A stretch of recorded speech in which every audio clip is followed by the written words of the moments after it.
नमस्कार साथियों, मैं आपका दोस्त लेखक बिजनेस कोच डॉक्टर उज्जवल पाटनी। आज का ये वीडियो अनूठा है, अद्भुत है और आज तक मैंने ऐसा कोई वीडियो शूट नहीं किया। कहानी कहां शुरू हुई? लगभग 1 साल पहले मैं एक मल्टी कॉलेज मीट में था। बहुत सारे ब्रिलियंट स्टूडेंट्स मेरे आसपास बैठे थे और यूं ही खुली चर्चा, सीधी बात हो रही थी। बात बढ़ते बढ़ते Indian traditions, values, India versus West, India versus Europe पर चली गई।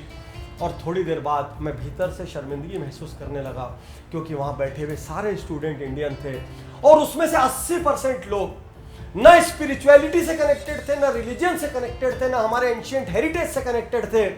उनको बस एक चीज लग रही थी, ये सब ट्रेडिशंस मजाक है। मैं ये तो नहीं कहता वो पूरी तरीके से गलत थे, लेकिन वो 80% गलत थे।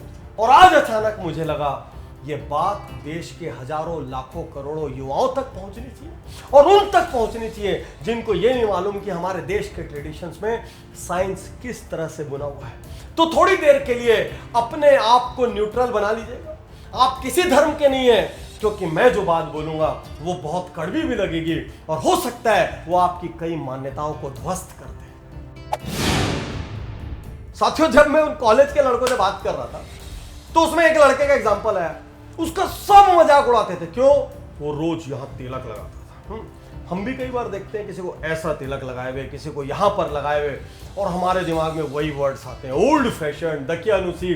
कोई लेडीज बार बार बिंदी लगाते हुए दिखे तो मेट्रो में शायद बोलेंगे अरे बहन जी टाइप से। साथियों, मैं इसको कई एंगल से आपको बताता हूं। साइंस के एंगल से देखेंगे तो यहां पर पीछे पीनियल ग्लैंड होता है और वो ग्लैंड बॉडी के लिए बहुत ज्यादा इंपॉर्टेंट है।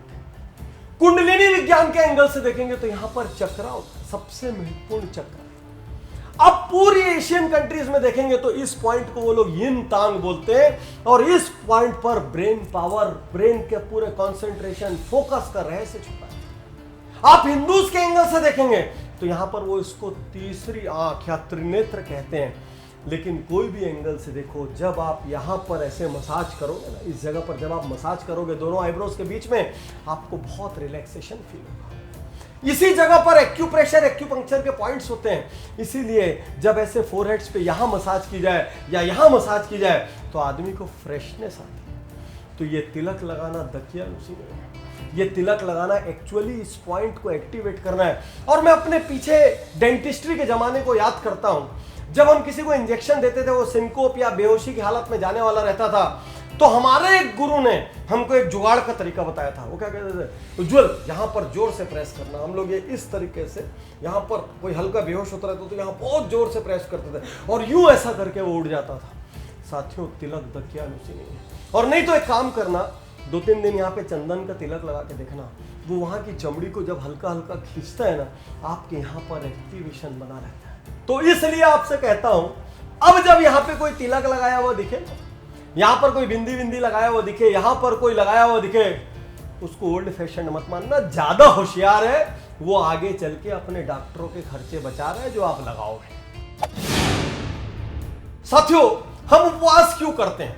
तो यंगस्टर जब किसी को उपवास करते हुए देखते हैं, उनके दिमाग में ओल्ड फैशन दकियानुसी की इमेज आ जाती है। घर में कोई मेंबर मंडे को शिव भगवान का कर रहा है, कोई ट्यूसडे को हनुमान जी को कर रहा है, कोई एकादशी कर रहा है, कोई चतुर्दशी कर रहा है, जाने क्या क्या किस्म का उपवास कर रहे हैं। यदि वही लंबा खींचो तो कहीं पे रोजा कर रहे हैं, कहीं जैनियों में 10 लक्षण कर रहे हैं, कहीं हिंदुओं में नवरात्रा कर रहे हैं। कभी सोचा है जब आप बड़े बड़े नेचर केयर सेंटर में जाते हो, न्यूट्रिशनिस्ट के पास जाते हो, डाइटिशियंस के पास जाते हो, तो वो क्या करते हैं भाई? वो भी तो आपको यही लिख के देते हैं, उपवास करो। और इसी का जब वो हजारों रुपए लेते हैं, आपको बड़ा अच्छा लगता है कि उन्होंने हमें ऐसा करने को कहा।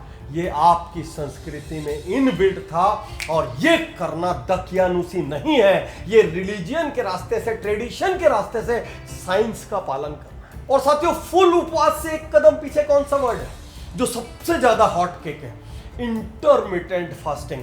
यही प्रेस्क्राइब करने का बड़ा बिल बनता है। कभी किसी जैन के घर जाना, शाम को 6:30 बजे सूर्यास्त होने के पूर्व खाना खा लेते हैं और अगली सुबह 9 बजे तक दूसरी चीज खाते हैं। ऑलरेडी सिस्टम में, ट्रेडिशन में, रिलीजियन में 15 घंटे की इंटरमिटेंट फास्टिंग आप दुनिया के कोने कोने में इसी की सलाह दी जा रही है।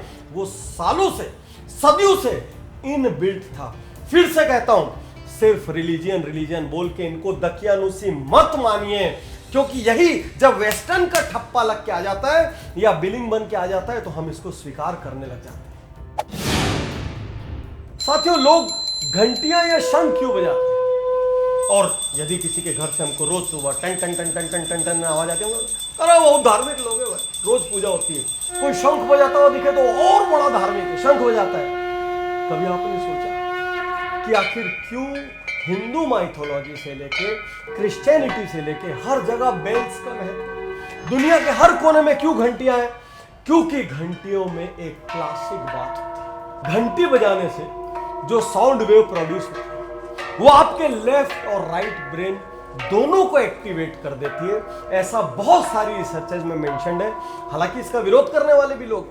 कुछ रिसर्चेज ये भी कहती है कि जिस जगह पर बार बार घंटी बजती है वहां पर बहुत सारे माइक्रो ऑर्गेनिज्म होते ही नहीं, क्योंकि उस पर्टिकुलर साउंड वेव से वो माइक्रो ऑर्गेनिजम्स ब्रेक हो जाते हैं, खत्म हो जाते हैं। शंख बजाने वाले जो लोग हैं उनके लंग्स सुपर स्ट्रॉन्ग।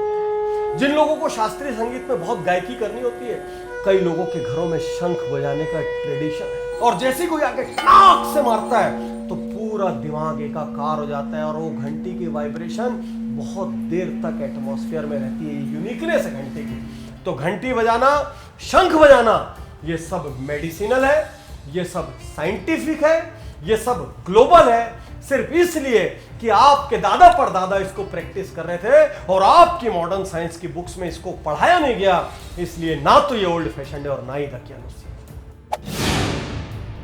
साथियों, हम माला क्यों फेरते हैं? हम मंत्र क्यों बोलते हैं? जरा एक बार कल्पना कीजिए, कोई माला फेरता हुआ आपको ऐसे नजर आए, कोई यंगस्टर होगा, उसके मन में क्या आएगा? अरे बाप रे बाप, भारी रिलीजियस है, एकदम घोर धार्मिक। अच्छा, कोई मंत्र पढ़ते हुए नजर आएगा, अरे यार टू कंजर्वेटिव, मंत्र बुदबुदाते रहते हैं। कभी सोचा है आप, ये माला और मंत्र, ये मेडिटेशन है। जब आप एक एक मोती खिसकाते हैं ना, वो एक्चुअली मेडिटेशन का एक फॉर्म है।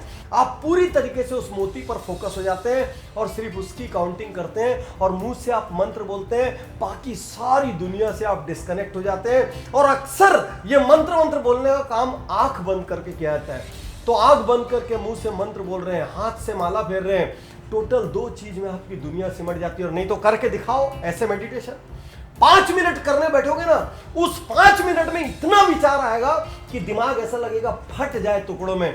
90% लोग मेडिटेशन नहीं कर पाते। हमारे गुरुकुल में जब हम लोग सुबह सुबह मेडिटेशन कराने की कोशिश करते थे, लोग बोलते थे हो नहीं पा रहा है, इतना आसान नहीं है। अब आप उसी को सिर्फ माला फेरने और मंत्र बोलने से ले लो, आप देखो मजे से आप मेडिटेशन करने लग जाओगे। और यही मंत्रों की शक्ति, साउंड का साइंस क्या करती है? मंत्रों की शक्ति क्या करती है? चैंटिंग, वो उस जगह को प्यूरिफाई करती है। आप जाइए दुनिया में किसी जगह निकालिए, कोई धर्म निकालिए, कौन सा धर्म ऐसा है जिसमें चैंटिंग को महत्व नहीं दिया? कौन सा धर्म ऐसा है? और कौन सा पार्ट है वर्ल्ड का जहां पर ये नहीं होता? इसलिए याद रखिए साथियों, साइंस के नाम पे हर पुरानी चीज को रिजेक्ट मत कीजिए, क्योंकि उसी पुरानी चीज के अंदर साइंस छिपा है। साथियों, सुबह सुबह लोग सूर्य को अर्घ्य क्यों देते हैं? अब चलिए साइंस पहले तो समझाता हूं। अपने फैमिली के पूरे मेंबर को लेके जाओ और सबकी विटामिन डी डेफिशिएंसी का टेस्ट कराओ। आपको बता रहा हूं, मैक्सिमम लोगों को डेफिशिएंसी निकल आएगी। पहले ऐसा नहीं होता था। क्यों नहीं होता था? क्योंकि मैक्सिमम लोग सुबह सुबह या तो अर्ली मॉर्निंग वॉक करने निकलते थे या सुबह सुबह सूर्य को अर्घ्य देते थे। सूर्य को अर्घ्य देने का क्या मतलब है? सन की तरफ आप देख रहे हैं, आपको डायरेक्ट विटामिन डी मिल रहा है और आपको कभी डेफिशिएंसी नहीं होगी, आपको स्किन डिसीजेज नहीं होंगी, आपकी बॉडी में एनर्जी एकदम लबालब रहेगी। और यही रॉबिन शर्मा जब 5 AM क्लब बुक लिखते हैं तो पूरी दुनिया में बुक बेस्ट सेलर हो जाती है। अचानक हम चिल्लाने लगते हैं 5 AM, 5 AM, 5 AM। हमारे ऐसे मोटिवेशनल स्पीकर्स वीडियोस रिलीज करते हैं 5 AM। अरे आपके धर्मों में, आपके ट्रेडिशंस में सदियों से 5 AM, 4 AM है, 4 AM ब्रह्म मुहूर्त है। आपके ट्रेडिशन में ब्रह्म मुहूर्त है। तो अच्छे से समझ लो, सुबह 5 बजे जो उठेगा ना, अपने आप वो रात को भी जल्दी सोएगा, उसकी लाइफ में डिसिप्लिन रहेगी। और सुबह 5 बजे उठने वाले को 3-4 घंटे ऐसे एक्स्ट्रा मिलते हैं सुबह सुबह, जिसमें वो सारी अचीवमेंट हासिल कर सकता है। रिलीजियन नहीं है, दकियानुसी नहीं है, इसी के रास्ते से साइंस है। क्योंकि आप जल्दी काम पे जाते हैं, आप जल्दी प्रोडक्टिव होते हैं, आपको हेल्थ की प्रॉब्लम नहीं होती, आपको विटामिन डेफिशिएंसी नहीं होती, आपकी लाइफ में अनुशासन आता है। और उसी सुबह में यदि आप सूर्य नमस्कार जैसी कोई चीजें कर लेते हैं, तो आपकी पूरी बॉडी के हर अंग को एक आसन मिल जाता है और आप सुपर फिट हो जाते हैं। आप मुस्लिम्स को देखिए, जब वो नमाज पढ़ते हैं ना, उस नमाज को पढ़ते पढ़ते उनकी बॉडी के बहुत सारे पार्ट्स की एक्सरसाइज हो जाती है। हर धर्म में रिलीजन के रास्ते, ट्रेडिशंस के रास्ते, वैल्यूज के रास्ते साइंस को बुना गया है। साथियों, आज आपके दिमाग में सवाल आ रहा होगा कि डॉक्टर पाटनी को ये वीडियो बनाने की क्या जरूरत है। बहुत जरूरत है, क्योंकि कहीं ना कहीं मॉडर्नाइजेशन के नाम पे मेरे देश का ट्रेडिशन पीछे छूट रहा है। कहीं ना कहीं वही चीज जब वेस्टर्न वर्ल्ड से पैक होके आती है, बड़े एमआरपी के साथ आती है और हमारे लोग उसको स्वीकार करके वाह वाह करते हैं, तो मुझे यहां पर दर्द होता है। और साथियों, मैं दकियानुसी नहीं, मेरे पास एक मेडिकल की डिग्री है, एक बिजनेस की डिग्री है, और देश भर में जिन प्रोफेसर से आप पढ़ते हैं उन्हीं प्रोफेसर्स का टीचर ट्रेनिंग प्रोग्राम मैं लेता हूं। लेकिन मैं आज आपको ये बताना चाहता हूं कि भले ही भारत रिसर्च में पीछे हो, भले ही भारत मॉडर्न साइंस में पीछे हो, लेकिन विचारों की सुप्रीमेसी है हमारे पास। हमारे पास स्पिरिचुअलिटी की सुप्रीमेसी है, हमारे पास सोल की सुप्रीमेसी है, हमारे पास हेरिडिटी की सुप्रीमेसी है, हमारे पास कल्चर की सुप्रीमेसी है। और याद रखिए, ये मॉडर्न देश चाह के भी ये सुप्रीमेसी नहीं ला सकते। हम चाह लेंगे तो विज्ञान में आगे बढ़ जाएंगे, जैसे हम मंगल पर पहुंच गए, हम आगे बढ़ जाएंगे, लेकिन वो देश इतिहास नहीं ला सकते। और आप आधुनिकता के नाम पर इतिहास को नजरअंदाज करने की हिमाकत मत करो। मैं तैयार हूँ, मैं तैयार हूँ।